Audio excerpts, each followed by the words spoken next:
salt. Haven't been in here in a couple weeks. Well, yeah, probably about 3 weeks. I'm going to try to do some flounder fishing. The tide's starting to come in, and the wind's going the same direction, so this could be a little bit of a struggle. Let's go with a little heron, white heron. So going back to the ramp might be a little adventurous, but I just got to stay in the deeper water here. I got to go far enough where that boat is. And I'm probably going to start fishing like right over here. Just try to stay behind some of the brush, protect myself from some of the wind. And like I said, we're going to shoot some flounder. I have some bait. I have some gulp, some bucktails, a bunch of jig heads. Also brought some clam and some squid, just in case, and a bunch of other types of lures too. Shallow water. I gotta get over. When this tide's in, which it is right now, it's out. When it's starting to come out, it gets real shallow here, like danger shallow. So I gotta get along these docks over here, along the bank. And then I think when you get around the bend, it's the other direction. You gotta be on the other side. The water's deeper. I really was debating to come here today because I really haven't had a lot of luck here. And it's about an hour and 20-minute drive for me with no traffic. So it's a lot of work for 3 hours travel to and from, for the most part.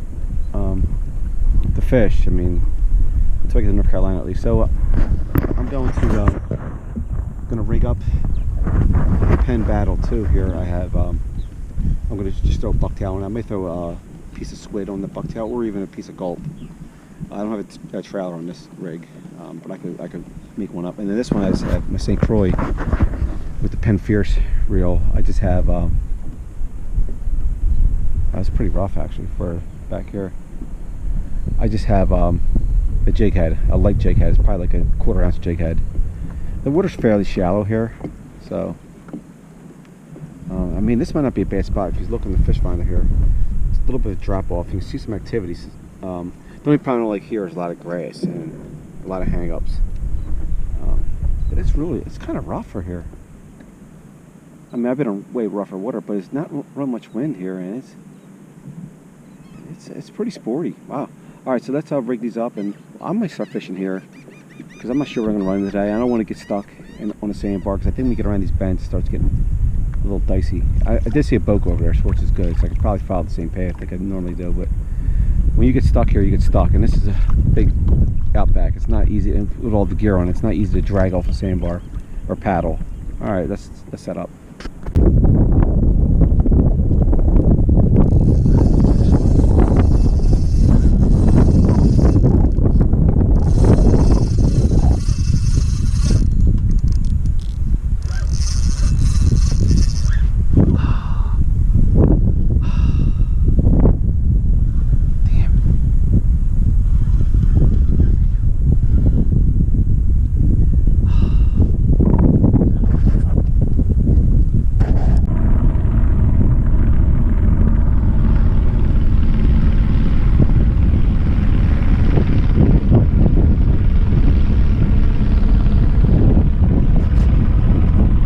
We have a lot of that here. I don't know if you have that at other places. I don't notice it in North Carolina when I'm down the beach. A lot of advertising. Alright, this is tough going with this current and wind going the same direction. I mean, it's good for trolling a little bit, but it's a little windier than I thought. As usual, it always is windier than you think down here. So I'm trying to stay behind some of this brush. So I'm going to see these two little crab traps here. I kind of start here, and I kind of let the current just take me and just kind of troll with it. So right now I'm going to put a piece of squid on. I'm going to like just double it up here with a piece of gulp, and I'm even going to throw some of this fat cow shrimp stimulant on again, just to really see if I can hedge my bet here. Alright, I'm throwing this out in the Penn Battle 2 setup. Let's get a little closer. It's about 12 feet deep here, and I am seeing some activity. Let's see if we get a bite now. And I'm going to throw a piece of gulp by tide itself back out in the jig head. I might see if I can find a heavier jig head though, because I think I'm having a hard time getting to the bottom of the jig with this current. Okay, so let's stop this. Make sure my drag's loose.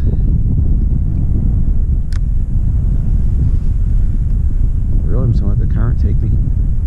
Tide's coming in, and the wind's going the same direction. The tide. If nothing else, let's just catch some jump fish, some sea robin, black sea bass, maybe a couple little sharks.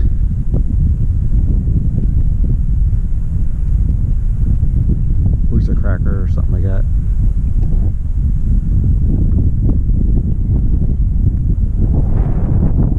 So it's about 12 feet deep here almost.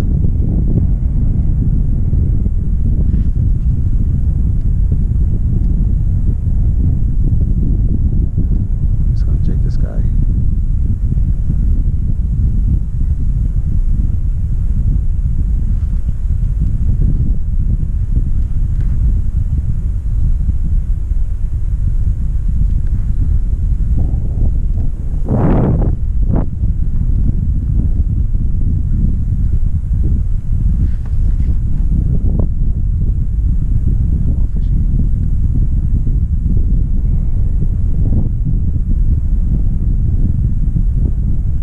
I do plan to keep today if I catch anything over 18 flounder.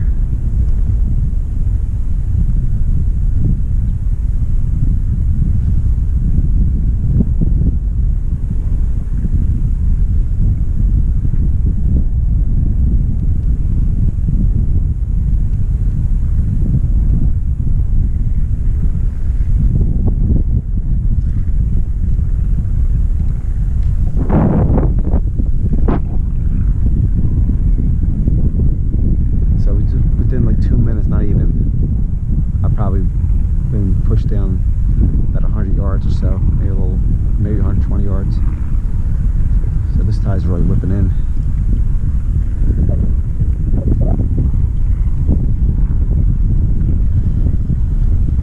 Let's work back a little bit, and then we'll get there. The boaters.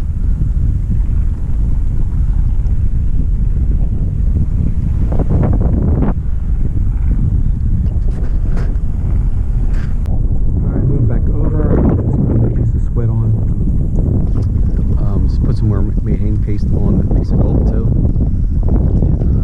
So I'm going back over this drop off. I'm coming up the ledge now. I'm going to try to troll right over the ledge. See, I've seen a lot of activity here. There's also a lot of grass too, so pick your poison. Alright, so it's about 7 feet deep here. There's another little drop off. Let's go a little further over. Yeah, I don't like all this grass though. It hides my bait. Alright, let's right in front of us here.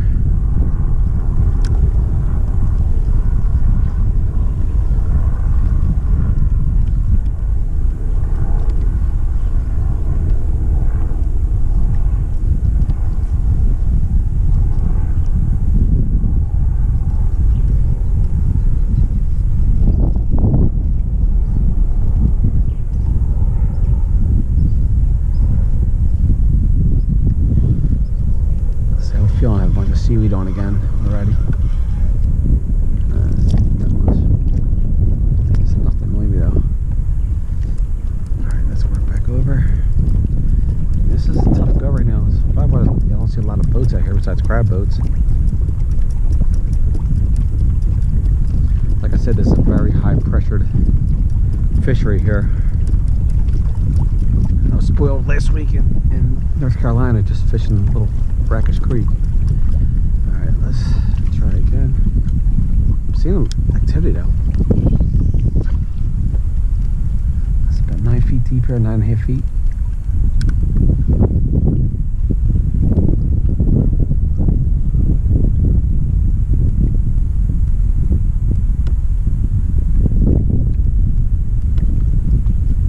I'm just letting the wind and the tide do most of the work here to drift back over these holes. You can see it. You'll see a lot of activity.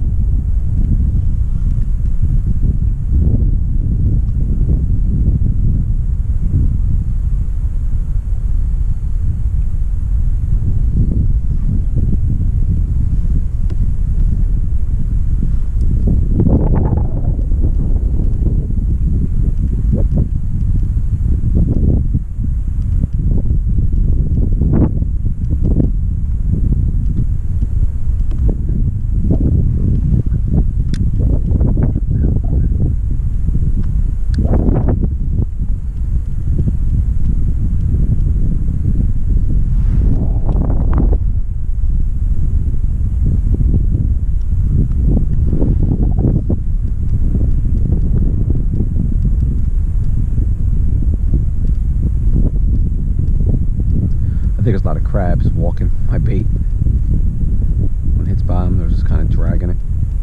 It's probably a lot of activity I'm feeling. And that probably explains all these crab pots out here. Maybe that's what I'll do. We'll go crabbing on the kayak one day.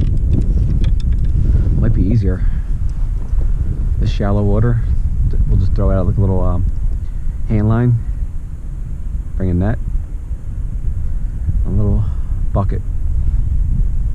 That's actually a great idea.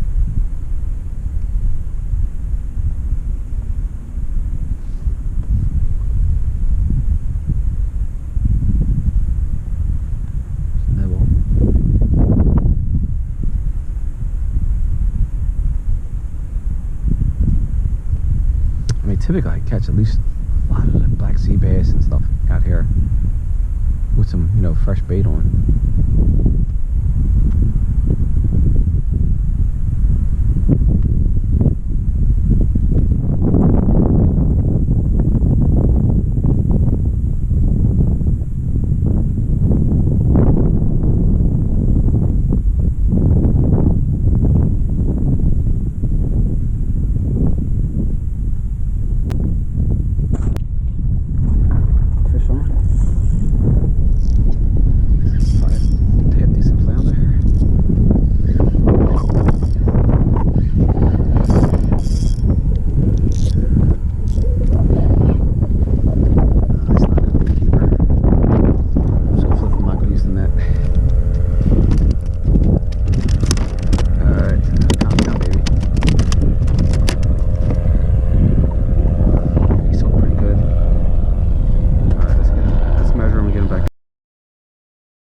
sea bass lately. Let's see if the white will change our luck. Some more flounder.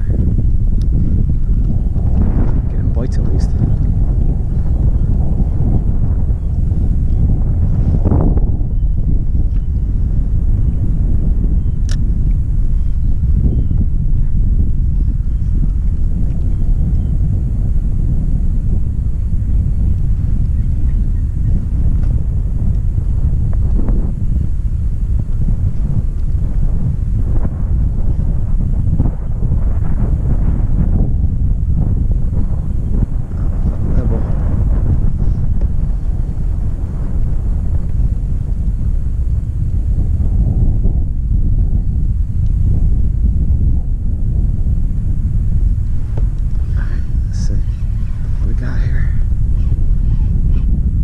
Flounder. Oh, this might be a keeper. I'm gonna net him. Crap. He's definitely a nicer one. I don't know if he's a keeper or not. Maybe not. We're gonna net him anyway, just on the safe side. Yeah, I'm gonna get pissed. Alright, let's get him measured up.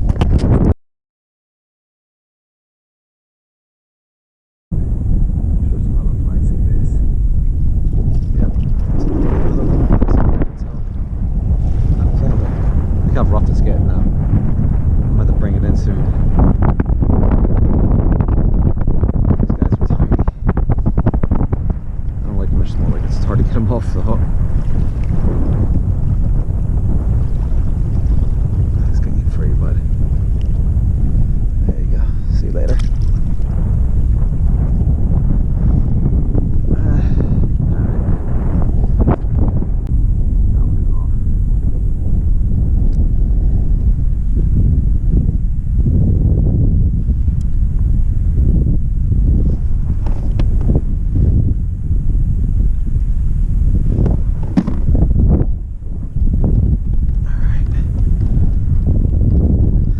Slowly working our way back to the ramp, but you know me, I'm going to fish until I get tired of it. So let's work across this little ledge again here.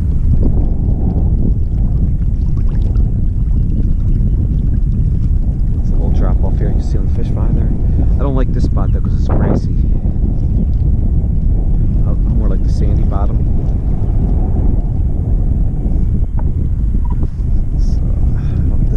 Look good flounder wise. As you see, it's getting really rough.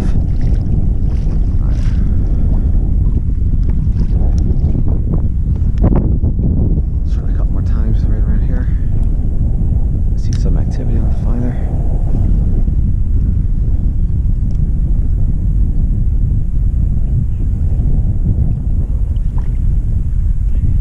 It's weird, all the fish I caught today have been on piece of gulp, white or chartreuse. None of the fresh bait, cut bait caught anything. I mean, they got bit off, but never able to catch anything. Even the little small little bottom sweeper rig. I got a fish on. I'm sure it's another. Yep, another tiny little sea bass. Oh, he bit my tail off. Little bugger. Damn.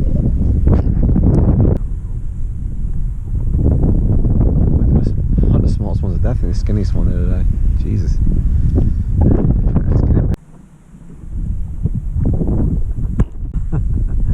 He's smaller than a piece of gulp.